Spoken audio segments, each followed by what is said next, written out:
Merong isang probinsyano ang lumos ng Maynila sa unang pagkakataon. Papangalanan ko na lang itong si Dugoy. Itong si Dugoy ay tumanda na sa pagsasaka na wala man lang naging nobya. Hindi man lang nakatikim ng ligaya doon sa bukid. Ngayon, lumos siya ng Maynila at tumuloy siya rin sa pinsan niyang si Badong na tinaguri ang Manila Boy.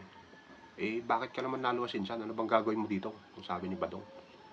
Gusto ko rin makipagsapala rin, insan, katulad yun nila, insan Obet at Alex. Bilib na bilib ako sa inyo. Mga Manila Boy na kayo. Doon kasi sa atin kanya naghihirap na ako doon. Wala na akong makain. Puro kanin na lang, wala nang maulam. Ganun ba, kanin ba doon? Tama-tama kanya, ipapasyal kita mamaya sa mga aliwan dyan sa kanto. Saan ba yun kanya? Dyan sa mga toro-toro. Aba, maganda yan ah. Sabi ni Dugoy. Kinagabihan, nandun na sila ngayon sa loob.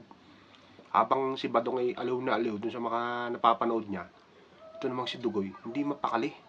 Kasi first time niyang nakapanood ng mga ganong eksena. Bukas na bukas din insan Badong kanya, uuwi na ako.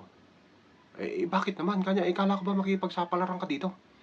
Walang ya kanya. Doon sa atin sa probinsya, kahit naghihirap ako doon, kahit paano may kanin akong kinakain. Dito, grabe. Kumakain ng tao yung mga tao dito.